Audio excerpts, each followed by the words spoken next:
The chamber of the Galactic Council was a monument to civilizations far older than Earth could imagine. A cathedral of light and stone, filled with echoes of alien voices, it had witnessed empires rise, collapse, and fade into dust. Here, the fates of entire worlds were debated, weighed, and decided upon with a gravity only millennia of interstellar dominion could produce. To the humans who stood at its heart that day, however, it felt less like a council hall and more like a stage, one where their species had been cast as a fool. Ambassador Elias Rourke of Earth was not an imposing man. His dark suit, tailored with subtle nods to Earth's tradition of diplomacy, seemed out of place among the radiant robes, glimmering crystalline garments, and metallic exosuits of the other delegates. His face was tired, his voice hoarse from weeks of arguing Earth's case, but his eyes, steel gray and unyielding, betrayed none of the weariness. He stood before the high dais where the supreme convener of the council presided, and when the murmurs died down, he spoke with quiet conviction.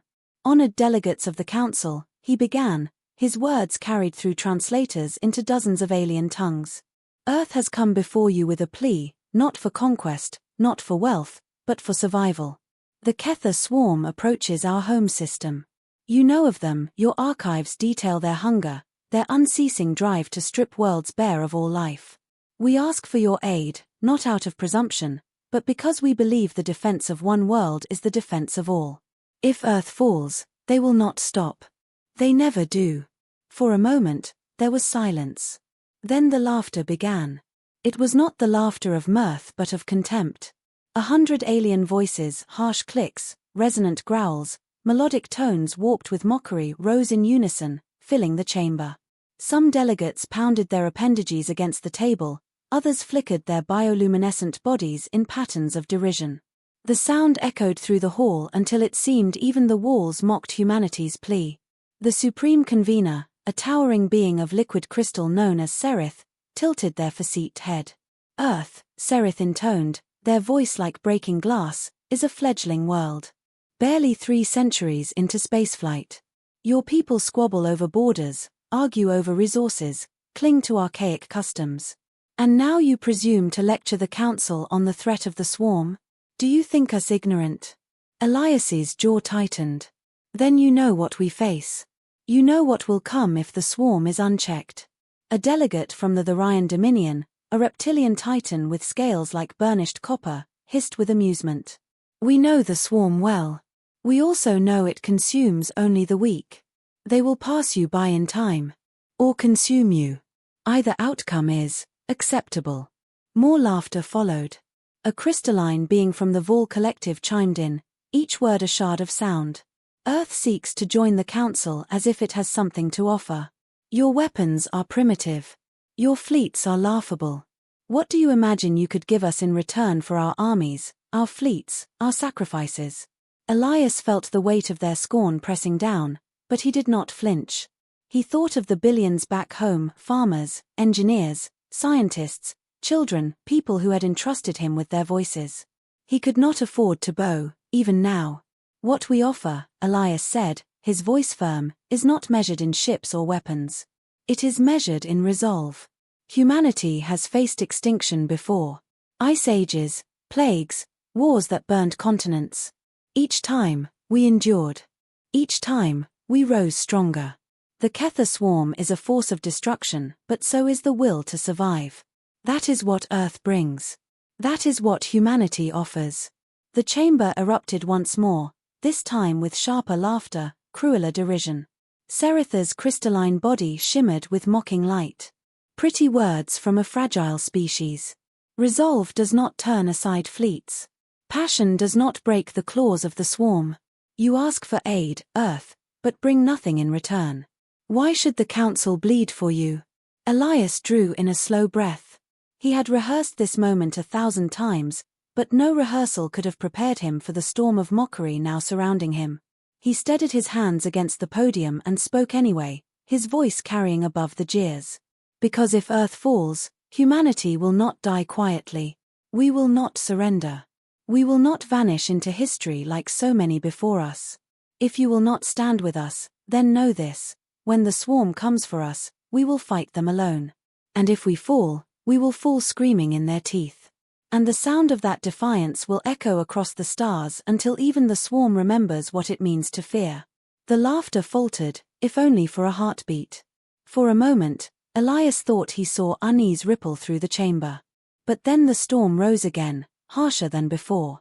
Sereth struck the dais with crystalline hands, silencing the noise. Enough. The council will deliberate. You may withdraw. Elias bowed stiffly, turned, and walked out beneath the weight of 100 mocking gazes. As the doors closed behind him, he allowed his shoulders to sag, his mask of calm cracking at last. He had failed. Earth was alone. But as he made his way back to the human delegation's quarters, Elias Rourke allowed himself a thin smile. The council had mocked them, dismissed them, even laughed in their faces. That was fine. Humanity had never needed permission to fight for survival. The council would see. They would all see. Because when humanity stood up, the galaxy would tremble. The human delegation's quarters aboard the Galactic Council station were modest compared to the palatial residences of older species. No carved crystal walls, no flowing gardens of living light, just simple alloy rooms, functional furniture, and a few small touches from home. A flag, its colors bold against the sterile metal. A painting of Earth, oceans, and continents wrapped in swirling white clouds. To Elias Rourke, that image was a knife in his chest. Home, hanging on the edge of annihilation. General Catherine Hale stood waiting when he returned. Her uniform was pressed, her silver hair tied back with military precision, but her eyes held the weight of decades of battle. Unlike Elias, she had never wasted patience on the council. Well, she asked, though she already knew the answer. They laughed, Elias admitted. He poured himself a glass of water and swallowed hard. Mocked us openly. They won't help. Then it's as we expected, Hale said grimly. She turned to the holomap on the wall, a swirling display of the Sol system. The Kether are less than 6 months out, if our scouts' estimates are correct. Earth's fleet is growing, but it's not enough. Not against them. Elias rubbed at his temples. We needed the council. Their fleets could have stopped the swarm before it even reached us. Hale's voice sharpened. They won't save us. But maybe their mockery will. Elias looked up, frowning. You saw how they laughed, Hale said, pacing the room. They think we're weak. They think we'll fold. That arrogance is a weapon.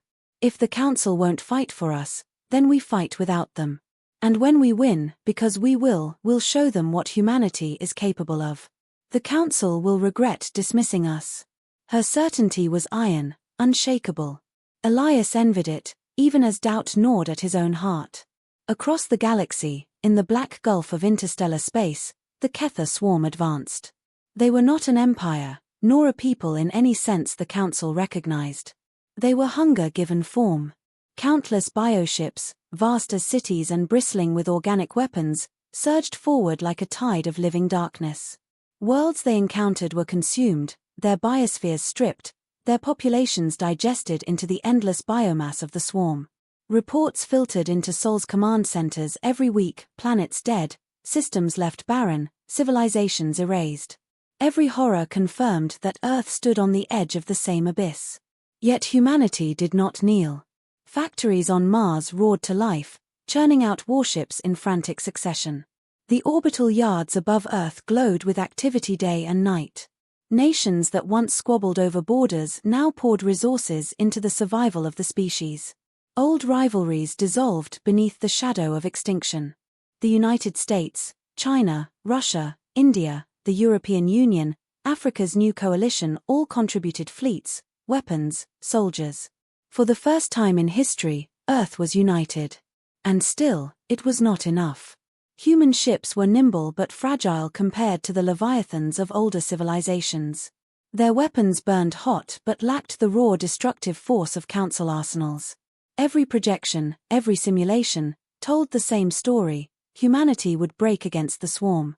But humanity had one advantage no simulation could account for: its will. On the day the first human fleet launched, every city on Earth watched the sky. Children waved flags, families gathered on rooftops, strangers held hands in the streets. The launch was broadcast across the planet, Gleaming warships igniting their engines, streaking out into the void, humanity's answer to annihilation. General Hale stood at the command deck of the flagship Dauntless. She surveyed her officers, young, some barely out of academy, others hardened veterans of Earth's wars. None of them had faced a threat like the swarm. Few could even comprehend what was coming. But Hale knew the truth. They didn't need to understand it. They only needed to fight. "We don't fight for victory alone," she told them.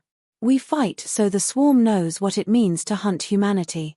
We fight so the galaxy remembers our name. If the Council won't stand with us, then let them watch. Let them see what it means when humans refuse to die." The fleet roared its assent. Weeks later, the first skirmish came. Scouts at the edge of the Kuiper Belt reported contact with Ketha bioships, massive, pulsating creatures that dwarfed even the largest human vessels. Their hulls writhed with organic tendrils, weapons that spat living plasma, claws that shredded steel. The swarm descended like predators scenting prey. Human destroyers met them head-on. The battle was chaos, brilliant lances of plasma, missile salvos that tore chunks from alien flesh, shields collapsing beneath the Ketha's furious assault. Ships died screaming, their crews burning in silence. But for every vessel the swarm consumed, humanity made them bleed. The first engagement ended in retreat, human losses severe. But the swarm had not expected resistance. They had not expected prey to fight back with teeth bared. And somewhere deep in the void, in the cold collective of the Ketha hive mind, a ripple of something unfamiliar stirred. Not fear, not yet, but recognition. Humanity was different. Back on the Council station, reports of the skirmish reached the delegates. They read the figures: 40 human ships destroyed, thousands dead. They shook their heads, whispered of futility. "The humans resist," one delegate remarked with detached curiosity. "But it will not matter." Yet others began to notice what the Council had not: the humans had drawn blood. The swarm had been slowed, however briefly, and no other world had ever managed that alone. In their quarters, Elias Rourke read the same reports. His chest ached at the list of names, the staggering cost. But buried in the losses, he saw the truth Hale had spoken of: humanity had stood its ground, and the galaxy was watching. And this was only the beginning. The war for Sol became a crucible. After the first bloody clash at the Kuiper Belt, no one pretended the fight would be short. The Ketha swarm pressed relentlessly inward, their bioships multiplying at a pace no industrial economy could hope to match. Each vessel was born in the dark, gestated from worlds already consumed, and carried the genetic memory of 1,000,000 battles. Against them, humanity had only steel, fire, and ingenuity. General Catherine Hale turned humanity's desperation into innovation. Losses were dissected ruthlessly, every mistake studied, every death teaching new lessons. Within weeks, Earth's engineers had modified plasma cannons to burn hotter, missiles to detonate with disruptive frequencies that shattered the swarm's organic armor. Salvaged Ketha remains were studied in secret labs, revealing vulnerabilities in their nervous systems, weaknesses in the bioelectric currents that pulsed through their vessels. Humanity adapted. Each battle was costly. Hundreds of lives for a handful of victories. But the swarm, for the first time in its endless spread, was being forced to adapt in turn. Hale had transformed the war into a brutal dialogue of survival, attack, counterattack, innovation against evolution. The Council watched from afar. Reports circulated through the Council chamber, carried on streams of light and encrypted transmissions. Delegates scoffed, yet their eyes lingered on the data. The humans were not simply resisting, they were learning. Each time the swarm shifted tactics, the humans shifted faster. Each time the swarm pressed harder, the humans bent but did not break. The Vol Collective, crystalline beings who claimed logic as their creed, began to whisper among themselves. Probability dictates extinction, they said, yet the humans defy probability. The Therians, proud warriors who had once mocked Earth most loudly, grew restless. Defiance against the swarm was a thing they respected, though they would never admit it. Even the Supreme Convener Sereth, whose crystalline light had laughed the loudest, began to watch the human reports with less certainty. In the void of the Oort cloud, humanity struck its first major blow. The swarm surged forward in waves, hundreds of bioships converging on the outer defenses. Hale's fleet feigned retreat, luring the aliens deeper into mined sectors of space. At her command, dormant stations lit up, disgorging nuclear warheads and plasma bursts.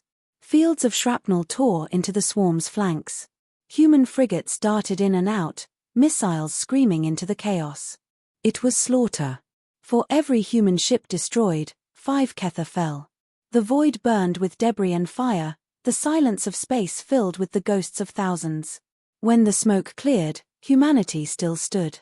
The victory was not total, the swarm was endless, and this was but one battle, but for the first time, humanity had turned the tide.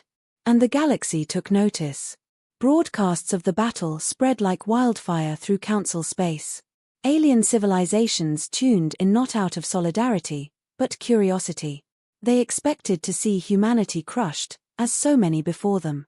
Instead, they saw defiance, cunning, and the raw savagery of a species that refused to yield. They saw fragile steel ships tearing leviathans apart, human soldiers boarding bioships with rifles and blades, cutting down monstrosities in desperate close combat. They saw fire in the dark. On Council worlds, ordinary citizens began to murmur. Who were these humans, who fought without aid, without allies, against the greatest terror the galaxy had ever known? Some called them fools. Others called them mad. But a growing number called them something else, heroes. Inside the council chamber, however, the delegates clung to arrogance. It is a temporary defiance, one argued. They will fall as all prey do. Another countered, perhaps. But their resistance buys time. Time we might use. For Elias Rourke, stationed still on the council station, every report was a dagger. He lived in exile, condemned to watch from afar while his people bled. But he also saw the shift. The mocking tones were quieter now, the derision less absolute. Humanity had forced its way into the galaxy's attention. The council could no longer laugh so easily. And then came the darkest hour. The swarm surged past the Ort defenses in numbers too great to count. Hale's fleets fought like demons, but exhaustion was setting in. Resources were stretched, ships patched together with desperation. The swarm pressed inward, into the orbit of Neptune, Uranus, then Saturn. Each planet became a battlefield, each moon a graveyard. The rings of Saturn burned with the wreckage of ships, human and alien alike. On Titan, soldiers made their last stand on the icy plains, detonating nuclear warheads beneath the surface to annihilate advancing bioforms. On Ganymede, orbital guns fired until their barrels melted, buying precious hours for evacuation. Mars itself was nearly overrun before Hale's counteroffensive drove the swarm back, her fleets bleeding every step of the way. It seemed humanity would break. And then, at Jupiter, the unthinkable happened. The swarm converged in full force, hundreds of bioships descending on the human defense fleet. Hale knew the system would fall if she did not gamble everything. She gave the order. The Dauntless and her sister ships activated experimental drives, hurling themselves straight into the heart of the swarm formation. Human vessels ignited in suicidal charges, detonating antimatter cores at point-blank range. Entire flotillas sacrificed themselves, tearing holes in the swarm with blasts brighter than suns. The cost was unimaginable. Tens of thousands died in hours. But when the light cleared, the impossible was plain. The swarm had been stopped. Jupiter still stood. Earth still lived. The galaxy trembled. Across council space, the broadcasts could not be silenced. Billions watched humanity's sacrifice, their defiance, their refusal to kneel. Children on distant worlds painted human flags. Soldiers whispered that they wished their own leaders had such courage. Ordinary citizens demanded the council reconsider. And within the chamber itself, for the first time in history, the laughter had ceased. Sereth, the crystalline convener, studied the reports with silence heavy as stone. They were meant to be prey, Sereth whispered, light flickering uneasily. Yet they bare their teeth. Elias Rourke sat in the gallery, his hands clenched. For the first time since stepping foot in the council, he felt the balance shift. Humanity had bled, humanity had burned, but in doing so, it had shattered the galaxy's certainty. The Council could no longer deny what stood before them. Humanity had stood up. And the galaxy would never forget. The Council chamber was silent. For the first time in living memory, the vast hall that had echoed with centuries of debate, scorn, and laughter stood in mute awe. Holograms of the Battle of Jupiter flickered above the central dais, human ships blazing in suicidal glory, antimatter detonations ripping through the Kether formations, soldiers screaming as they fought tooth and nail against monsters born of nightmare. And then the silence of the aftermath, wreckage drifting in the shadow of the great gas giant, a graveyard of steel and flesh. Billions had watched. Entire civilizations had borne witness to the humans' defiance. And now the Council, long the arbiters of galactic fate, sat frozen in the knowledge that the species they had mocked had carved its name into history with blood and fire. Ambassador Elias Rourke stood once more before the dais. His suit was rumpled, his face gaunt from sleepless nights, but his eyes blazed with something harder than steel. This time, no laughter greeted his presence. The delegates stared in silence as he spoke. You dismissed us as children. You mocked us as weak. You said we had nothing to offer the galaxy. His voice carried through the translators, sharp and unrelenting. And yet, when the swarm came, who stood in their path? Not the Council. Not your fleets, your empires, your vaunted civilizations. It was humanity alone who bled and fought and died to hold the line. Some of the delegates shifted uncomfortably. Others looked away, their arrogance crumbling under the weight of truth. The swarm is not stopped, Elias continued, his tone grave. They will come again, stronger, hungrier. And when they do, Earth will stand again, whether we have allies or not. But make no mistake, humanity does not beg for aid anymore. We offer you something else, a choice. Stand with us, or live knowing that when the darkness came, it was the so-called children of Earth who fought while you cowered. The silence deepened. Finally, the Therian delegate, the massive reptilian warrior who had once laughed loudest, rose to his full height. His scaled chest rumbled with a growl, but his voice was low, almost reverent. You faced the swarm and did not break. My people mocked you. I mocked you. But no longer. The Therian Dominion will fight beside humanity. Not for you, not for your council, but because we honor strength. And you have shown it.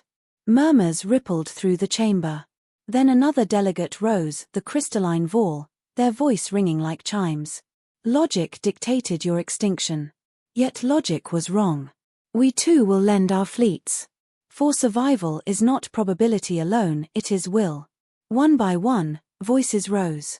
Species that had hidden behind the illusion of safety, species that had written humanity off as inconsequential, now pledged ships, weapons, soldiers. Not all, but enough. Enough to shift the balance. Only the supreme convener Sereth remained unmoved, their crystalline body flickering with unease. Do not be so quick to canonize them, Sereth warned. The swarm cannot be defeated. It consumes all. The humans merely delay the inevitable. Elias met their gaze, unflinching. Then let history remember that when inevitability came, humanity stood and fought, while others turned away. Perhaps we will die. But we will die standing. Can your council say the same? The chamber shook with the force of voices rising, not laughter, not mockery, but applause. Alien appendages slammed against tables, wings beat the air, crystalline bodies rang like bells. For the first time, the council did not laugh at Earth. They honored it. The war was far from over. Even with new allies, the Kether swarm remained a tide that could not be easily stemmed. Battles raged across the frontier, fleets clashing in firestorms that lit the void. Yet humanity was no longer alone. The Therian warships fought beside human destroyers. Vaul crystalline weapons carved through the swarm's bioships. Dozens of worlds that had once watched in silence now sent aid, soldiers, and supplies. And humanity, tempered in fire, stood at the heart of it all. General Hale led the combined fleet into battle after battle, her strategies shaping the war. Human engineers shared their innovations freely, turning desperation into weapons that older civilizations had never imagined. Boarding tactics, kinetic bombardments, even the suicidal bravery of ramming attacks all became part of the new doctrine. What had once been considered madness was now called genius. The Council's perception of humanity transformed. No longer prey, no longer children, they were executioners, survivors, warriors without equal. A species that had stared into extinction and spat in its face. Back on Earth, under skies scarred by orbital fire, children grew up with a new saying whispered in schools and on the streets: the galaxy mocked us. Then we stood up. It became more than a phrase. It became identity. Elias Rourke lived to see humanity claim a permanent seat on the Council, not as supplicants, but as equals.